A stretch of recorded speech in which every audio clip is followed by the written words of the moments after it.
सखत परिश्रम करून हा समाज सन्मान असा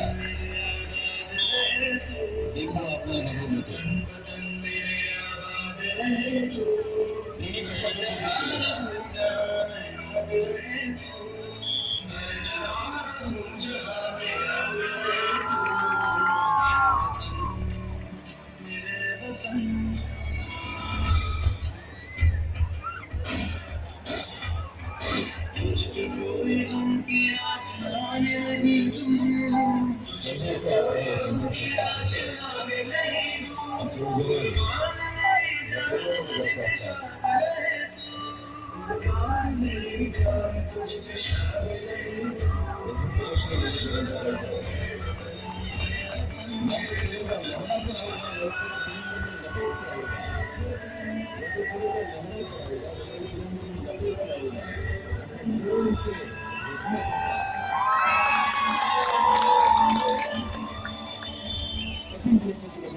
उनके आगे कुछ खुद भी नहीं।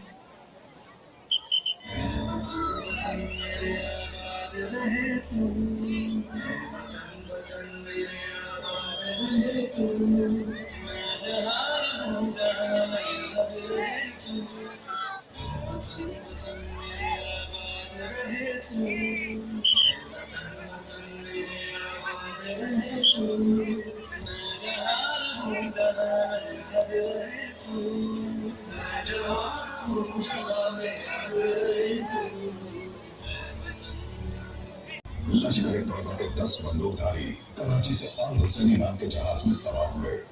रास्ते में उन्होंने एक भारतीय ट्रोलर कुबेर को अपने कब्जे में ले लिया और उसके कप्तान अमर सिंह सोलंकी और उनके दल को बंधक बना दिया। भारतीय नेवी से बचने के लिए उनकी ये चाल काम कर गई। मुंबई के तट के करीब पहुंचने पर उन्होंने कप्तान को भी ठिकाने लगा दिया। फिर वो हवा में बैठकर गेटवे ऑफ इंडिया की ओर बढ़ने लगे। शाम के 7 बजे वो किनारे पर पहुंचे और अलग अलग टुकड़ियों में बट गए। और जो शहर अपनी रौनक और चहल पहल के लिए मशहूर है, उस मुंबई को यह पता ही नहीं था कि कैसी तबाही होने वाली है। उन्होंने 5 अलग अलग जगहों पर मौत का तांडव मचाया।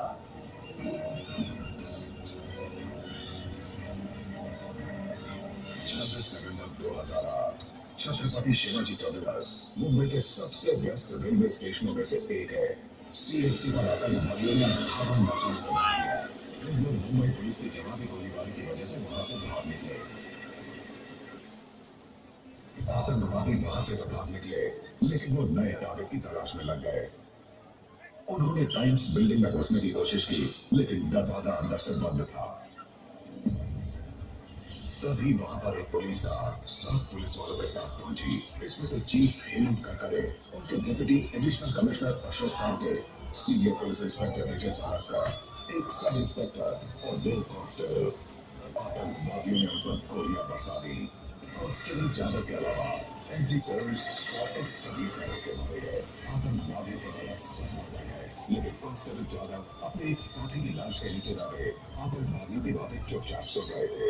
ऐसी अजीब विडंबना थी कि हमले शुरू होने के 1 घंटे के अंदर ही वो 3 काबू पुलिसकर्मी शहीद हो गए, जिन्हें ऐसी वारदात को नियंत्रित करने में सबसे ज्यादा महारत हासिल थी। ताज पैलेस, ये होटल 105 साल से मुंबई की शान बना हुआ है, लेकिन अब यहाँ तबाही का ऐसा मंजर होगा जिसके बारे में सोचकर भी लोग सहम जाएंगे। मुंबई में पहली गोली 1 घंटे पहले चली थी। तब से करीब 100 लोग मारे जा चुके हैं। इन खौफनाक हत्याओं के पीछे कौन है, ये अभी तक पता नहीं चल रहा है। मुंबई में हमले से हुए हैं, इसलिए सबको लगा कि ये बैंगलोर थी। और जब रामा हॉस्पिटल ने खबर भेजी कि नहीं है, तो उन्हें लगने लगा कि मामला कुछ और ही है। इंडियन इंटेलिजेंस ने टेररिस्ट्स और उनके हैंडलर्स के बीच होने वाले टेलीफोन कॉल्स को ट्रैक करना शुरू कर दिया। ये कॉल्स पता चले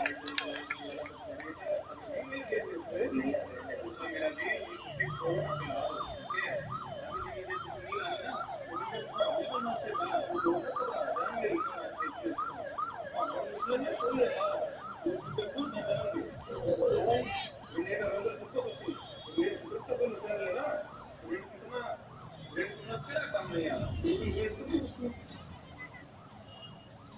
के अलग अलग हिस्सों से अफरा तफरी की खबरें आ रही थी, लगातार आ रही थी।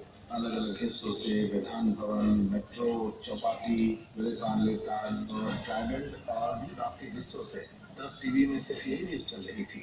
ताज होटल के सिक्योरिटी मैनेजर की मदद से पुलिस अधिकारियों की एक टीम होटल में दाखिल हो गई। जगह जगह पर पुलिस की टुकड़ियां तैनात की जा चुकी थी, लेकिन इस मुसीबत से बाहर निकलने का एक ही तरीका था, और वो इन आतंकवादियों को घेर कर जिस जगह पर ये घुसे थे वहीं उन्हें ठिकाने लगा सकती थी।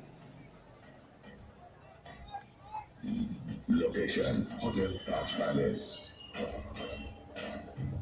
दो बंदूकधारी लॉबी में खून से लथपथ लाशों के ऊपर से आगे बढ़ रहे थे। वो दक्षिणी गेट से आए तो हम भी बंदूकधारियों से मिले। इन चारों ने एक साथ लिफ्ट में प्रवेश किया। वो छठी मंजिल पर पहुंचकर ज्यादा से ज्यादा वीआईपी लोगों को बंधक बनाना चाहते थे।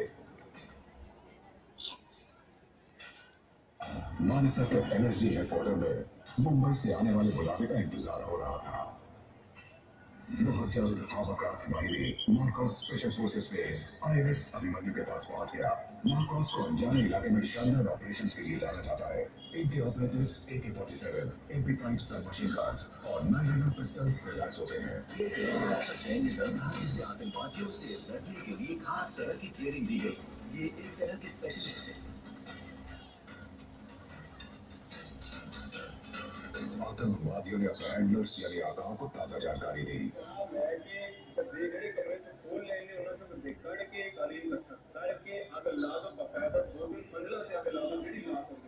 ठीक है, और जब भी करिए तो निकाल लेना लाजमी, ठीक है।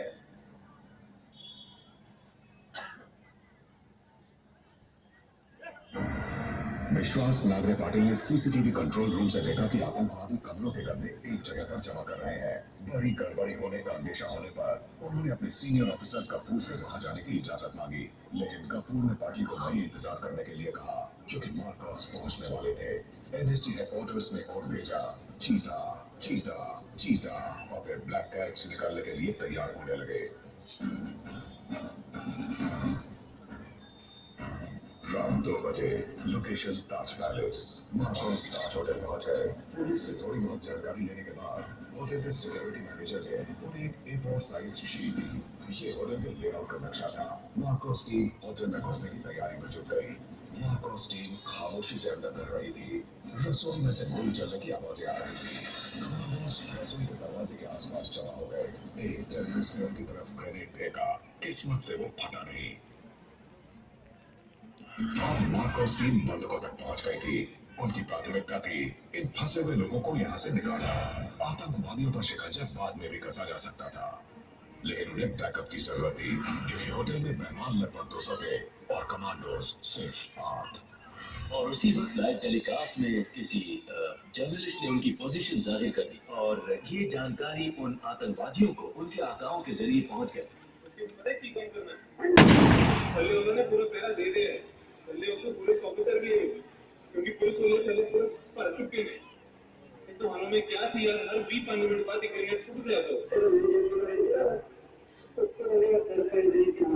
और वो नीचे आकर बंदियों की तलाश करने लगे, और बिल्कुल ठीक उसी समय मरीन कमांडोज अंदर दाखिल हुए और उन दोनों के बीच गोलीबारी हुई, और इसी की वजह से वहां से 150 मेहमानों को सुरक्षित बाहर निकाला जा सका। और ये इस ऑपरेशन का एक बहुत अहम टर्निंग पॉइंट था।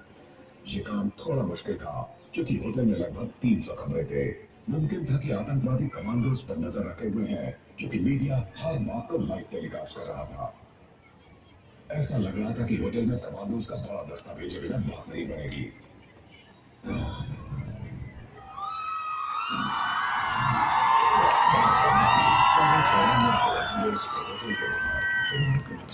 जानकारी दी। आगे का काम एनएसजी टीम को संभालना था। मार्कोस टीम ने मालदोर एनएसजी को सौंप दी। मार्कोस ने बहुत बढ़िया ढंग से काम किया था। उन्होंने 300 से ज्यादा मासूमों की जान बचाई थी। अब कमान कर्नल शेरोन के हाथ में थी। एनएसजी के कमांडोज आगे बढ़ रहे थे। उन्होंने अपने कमांडोज को 2 टीमों में बांट दिया, और कर्नल शेरोन ताज होटल की टीम का खुद नेतृत्व करेंगे। उनकी कमान में मेजर खानबाग और मेजर उन्नी कृष्णन काम करेंगे। मेजर संजय खानबाग और मेजर संजय उन्नी कृष्णन अलग अलग दिशाओं से आगे बढ़ रहे थे। उनका इरादा आतंकवादियों को दोनों तरफ से घेरने का था। स्नाइपर टीम ने कहा छोटिया ताज से थोड़ी दूर बढ़िया शूटिंग लोकेशन की तलाश कर रहे थे। अभी उनकी निगाह गेटवे ऑफ इंडिया पर पड़ी। उनकी तलाश पूरी हो गई। खुशकिस्मती से ना कुछ मैदान कार्य चल रहा था। लोहे की स्ट्रेचर्स लगी हुई थी, वो आसानी से ऊपर चढ़ गए।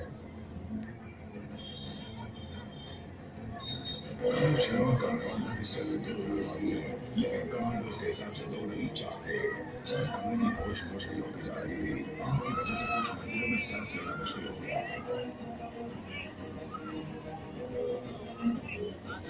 जैसे ही नीचे पहले उग्रवादी पर हमला बोलने के लिए मुड़े, उन पर गोलियों की बौछार हुई। उन्होंने जवाबी कार्रवाई करते हुए जमीन पर ढह गए। रेडियो ट्रांसमिशन जारी था। संजय बल्लू कृष्णन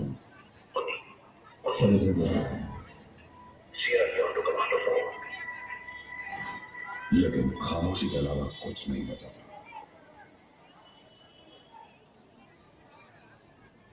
अचानक वसाबी रेस्टोरेंट से गोलियों की घबराहट सुनाई दी। आतंकवादियों के पास वहां से बचने की ज्यादा गुंजाइश नहीं थी। वो वसाबी रेस्टोरेंट में पहुंच गए।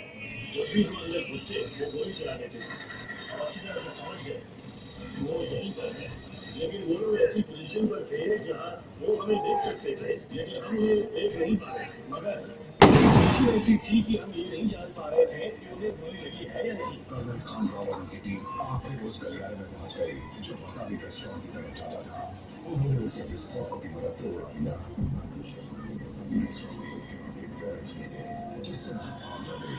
आतंकवादी खिड़कियों से बाहर निकलने के लिए नीचे की तरफ आने लगे। मुझे पता था कि आतंकवादी सीढ़ियों के जरिए नीचे आने की कोशिश करेंगे और उन्होंने ठीक वैसे ही किया।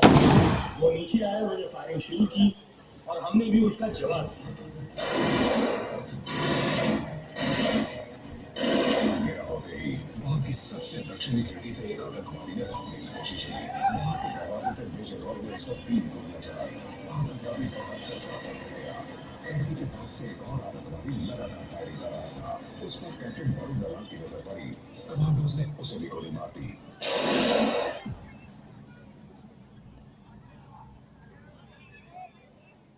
सभी 4 आतंकवादी मारे जा चुके थे।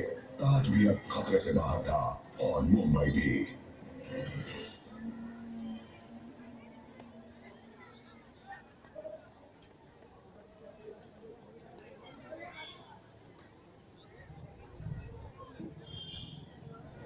मसनाच्या कबड्डीमध्ये उल्लूकृष्णन शहीद झाले.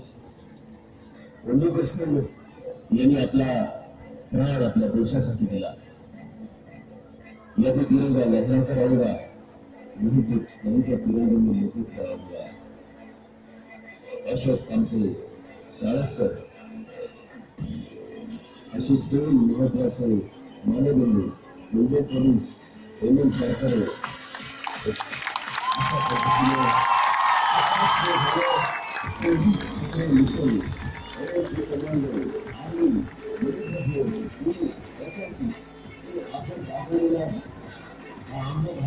नक्कीच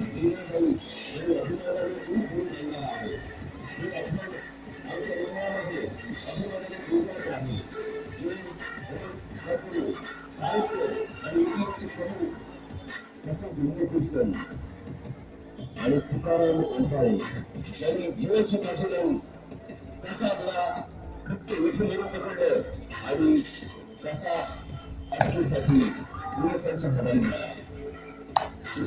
प्रशिक्षण आपल्या अंगावर झाल्या कशा पद्धतीने आपल्या जीवाची फाशी लावतात त्याचं सुंदर चित्रण बघायला मिळतं. वीर रसाचं चित्रण बघायला मिळतंय.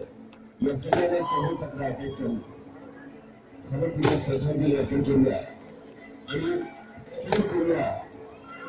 त्यांचं बलिदान व्यर्थ जाणार नाही. इकडून जो कोण आयुष्य में लढणार नाही, इकडून त्यांनी रखेंगे और अपनी दिल में जैसे में ऊंचा रखेंगे. यही और यही आन इस गणतंत्र के देश का हम सभी भाई को लेते हैं और एक ज्यादा सिपाहियों को दिल से हनन करते हैं. अपने दिल का हनन आपके शरीर के लिए है.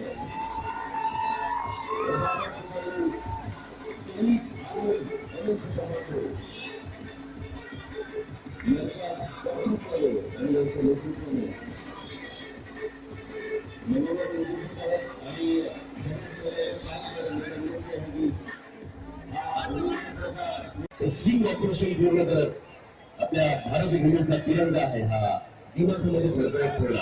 हा अटॅक खरं तर मुंबईवर नव्हता. हा अटॅक होता प्रजासत्ताकावर, गणतंत्रावर. त्या गावी कधी होऊ देणार नाही एवढे काही